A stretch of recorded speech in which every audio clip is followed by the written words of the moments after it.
Rain lashed against the windows, a relentless torrent. The sound was deafening, a constant drumbeat that seemed to echo through the entire house. Each drop felt like a tiny hammer pounding away at the fragile glass, threatening to break through at any moment.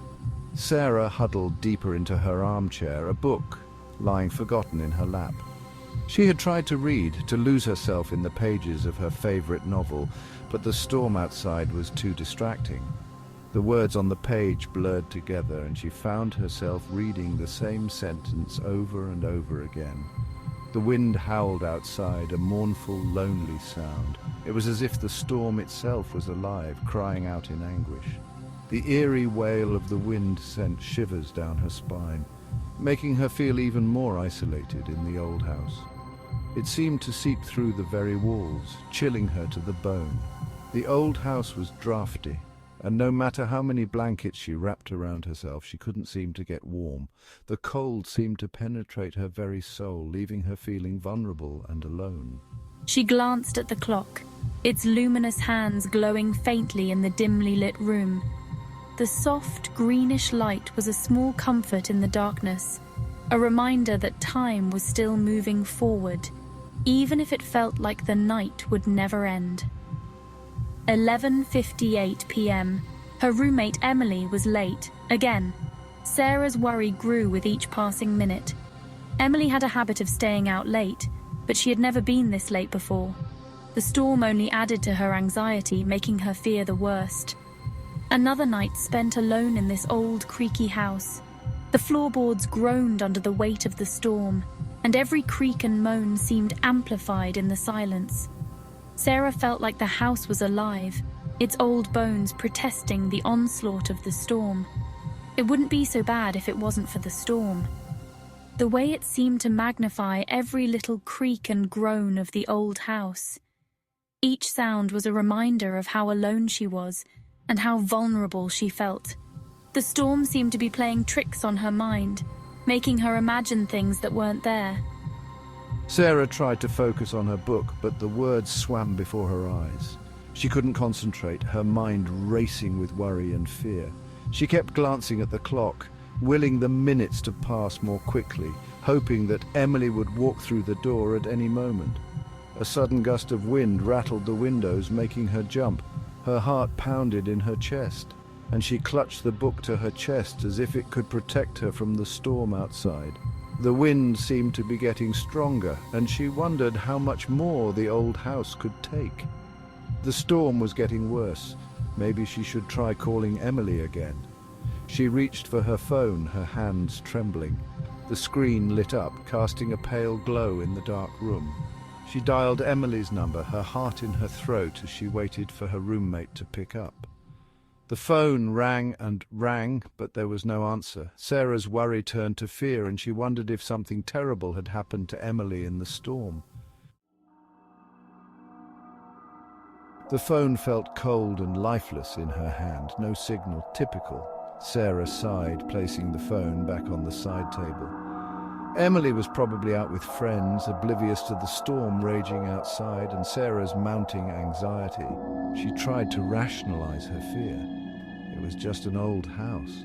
The wind was probably responsible for the strange noises, but deep down, a knot of unease tightened in her stomach. The house felt different tonight, heavy, almost oppressive. The rhythmic drumming of rain on the roof was almost hypnotic. Sarah closed her eyes, willing herself to relax. Just a few more hours, she thought. Then the sun would be up, and everything would feel normal again. A sudden flicker of the lights startled Sarah. She looked up, her heart pounding. The lights dimmed, then surged back to life. A low rumble of thunder vibrated through the house, and then darkness. The room plunged into an inky blackness, the only sound the relentless hammering of rain. Panic welled up inside her. She fumbled for her phone, the screen's faint glow a beacon in the darkness. No power. Of course. Just what she needed. She took a deep breath, trying to calm her racing heart. It was just a power outage. It wasn't the end of the world. But as she sat there in the oppressive darkness, listening to the storm rage outside, she couldn't shake the feeling that something was terribly wrong. Sarah stood, her phone held out like a talisman, its faint glow barely illuminating the oppressive darkness around her. The silence was almost tangible, wrapping around her like a heavy blanket. She needed to find a candle, anything to pierce this suffocating darkness. Her mind raced, trying to remember where she had last seen the emergency candles. The power outage had caught her off guard, and now she was fumbling in the dark, her heart pounding in her chest. She took a tentative step forward, her foot catching on the edge of the rug. She stumbled, barely catching herself before she fell. The sudden movement sent a jolt of adrenaline through her, heightening her senses. The sound of her own gasp echoed unnaturally loud in the silence. It was as if the house itself was holding its breath, waiting for something to happen. She paused, straining to hear any other sounds. But there was nothing. Just the oppressive silence. As her eyes adjusted to the darkness, she noticed a faint sliver of light under the front door. It was barely noticeable, but in the pitch-black room, it stood out like a beacon. She frowned, trying to remember if she had left a light on outside. That was strange. Had Emily left the door unlocked? She couldn't remember. The thought sent a shiver down her spine. Emily was usually so careful about locking up. Something didn't feel right. She inched closer, her hand reaching out to touch the doorknob. Her fingers trembled as they made contact with the cold metal. She hesitated, her mind racing with possibilities. What if someone was outside? What if they were already inside? A cold draft hit her, sending a shiver down her spine. The door was ajar. She hadn't noticed it before, but now it was clear. The door wasn't fully closed. She took a deep breath, trying to steady her nerves. Her fingers closed around the doorknob, icy cold and damp. She could feel the moisture seeping into her skin, making her shiver even more.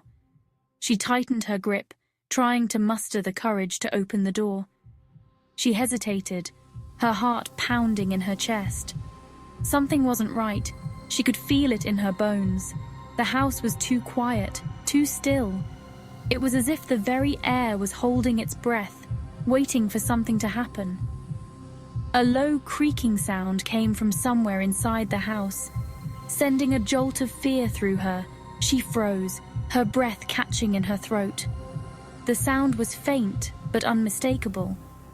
It was the sound of someone, or something, moving in the darkness. She knew she had to act, but fear held her in place, paralyzing her with its icy grip. Sarah froze, every muscle in her body tense. The creaking sound came again. This time she could have sworn it came from the hallway just beyond the living room. Someone was inside the house. She backed away from the door, her breath catching in her throat. She had to get out of there. She spun around, searching for an escape route, but the darkness seemed to press in on her from all sides. Another creak, closer this time. Footsteps. She fumbled for her phone, her fingers trembling so badly she could barely dial Emily's number. Ringing. "Please pick up, please pick up." But there was only the cold, impersonal tone of the automated voice message. She was trapped. The footsteps were getting closer, slow and deliberate. Each step echoed through the empty house, a haunting rhythm that seemed to synchronize with Sarah's racing heartbeat. The sound was almost hypnotic, drawing her deeper into a state of paralyzing fear. Heavy breathing accompanied each step, sending chills down Sarah's spine. The air felt thick and oppressive, as if the very atmosphere was conspiring against her. She could hear the ragged breaths, each one a reminder of the unseen presence closing in on her. She backed away until her back hit the wall, her phone clutched tightly in her hand. The cold surface of the wall was a stark contrast to the heat of her panic. Her fingers trembled as she tried to dial a number, any number, but her mind was too clouded with fear to think clearly. She closed her eyes, her mind racing. Memories of happier times flashed before her, a cruel reminder of what she stood to lose. She tried to focus on her breathing, to calm herself, but the terror was too overwhelming. A flicker of movement in the darkness. It was subtle, almost imperceptible, but enough to make her heart skip a beat. The shadows seemed to dance around her, playing tricks on her already frayed nerves. She opened her eyes, her heart leaping into her throat. The room seemed to close in on her, the walls pressing in as if to suffocate her. She felt a cold sweat break out on her forehead, her body reacting instinctively to the imminent danger. A figure stood at the edge of the living room, silhouetted against the faint light from the hallway. It was tall and menacing, its presence filling the room with an almost tangible sense of dread. The light from the hallway cast long, eerie shadows that seemed to stretch out towards her, tall and imposing, its features obscured by the darkness. It was watching her. She could feel its gaze, cold and unrelenting, piercing through the gloom. The figure's stillness was unnerving, a silent threat that loomed over her. Sarah couldn't breathe, couldn't scream. Her throat felt tight, her voice trapped in a vice of terror. She wanted to call out for help, but the words wouldn't come. The silence was deafening, a stark contrast to the chaos in her mind. The figure took a step closer, and another, its eyes fixed on her with an intensity that made her skin crawl. Each step was deliberate, a slow and methodical approach that seemed to stretch time itself. The closer it got, the more she felt her resolve crumble. She was paralyzed with fear, trapped in the suffocating grip of the unknown. Her mind raced with questions, each one more terrifying than the last. What did it want? Why was it here? And most importantly, how could she escape? The answers eluded her, lost in the darkness that surrounded her. The figure moved closer still, and Sarah could make out the faintest outline of its face in the darkness. It wore a mask, blank and white, like something out of a nightmare. The eyes of the mask seemed to bore into her very soul. "You have 1 hour," the voice rasped, each word dripping with menace. 1 hour until dawn. And then, as quickly as it had appeared, the figure vanished back into the darkness. The footsteps retreated, fading into the sound of the storm raging outside. Sarah was left trembling in the darkness, the chilling words echoing in her mind. 1 hour. What would happen when the hour was up?